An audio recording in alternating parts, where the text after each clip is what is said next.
c'est que le syndicat est un service privé. Il est lié par le droit privé, mais il n'est pas investi d'une mission de service public. Alors que l'ordre est doué d'une mission de service public. Ça veut dire quoi, une mission de service public? À un moment donné, c'est l'État d'abord qui assure le service public dans un pays.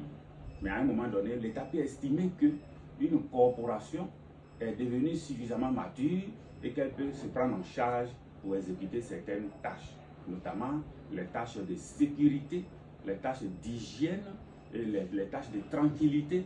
Et tout cela, c'était des prérogatives de l'État. Mais l'État peut estimer que vous, les travailleurs, là, vous pouvez maintenant faire la police de toutes ces choses. Donc c'est une reconnaissance de la maturité de la profession. Parce qu'en fonction de la dangerosité d'une profession, on ne libère pas comme ça pour donner un ordre. Parce que certaines professions sont délicates, peuvent conduire à la mort. Donc l'État se joue, la police et la gendarmerie pour contrôler, pour sécuriser la population. Mais si on vous donne, ça devient quelque chose de fondamental. Pour me résumer, le syndicat fait des revendications. L'ordre ne fait pas de revendications.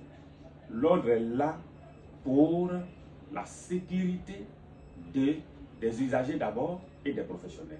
L'ordre est là pour des pratiques de qualité. L'ordre n'est pas là pour faire des revendications. Et c'est différent. Vous avez à juste titre posé votre question. On peut confondre effectivement l'ordre et le syndicat. Ce n'est pas la même chose. Même si il peut se rejoindre sur certaines questions, mais de façon fondamentale, ce n'est pas la même chose. L'ordre ne fait pas de revendications. Voilà ce que je peux vous dire. Si vous avez quelques questions de réplique, on pourrait avancer.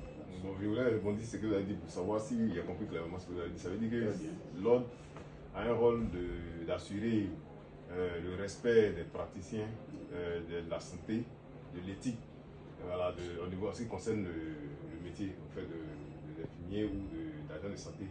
Bon, en ce qui concerne ici le cas des infirmiers. Voilà.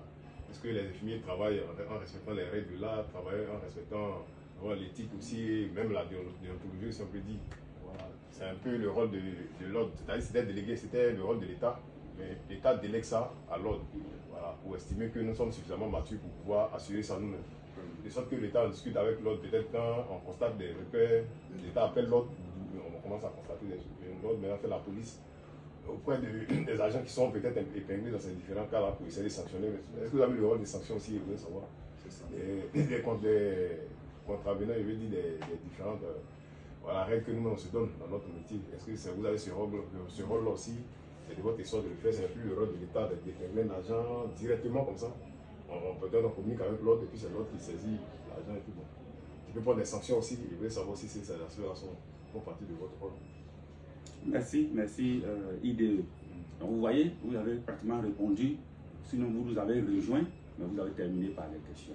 Donc l'ordre veille à la qualité de la pratique, à la qualité des actes dans la profession. C'est ça son rôle. Donc si vous voulez, c'est entre guillemets une petite gendarmerie, une petite police ou bien un petit tribunal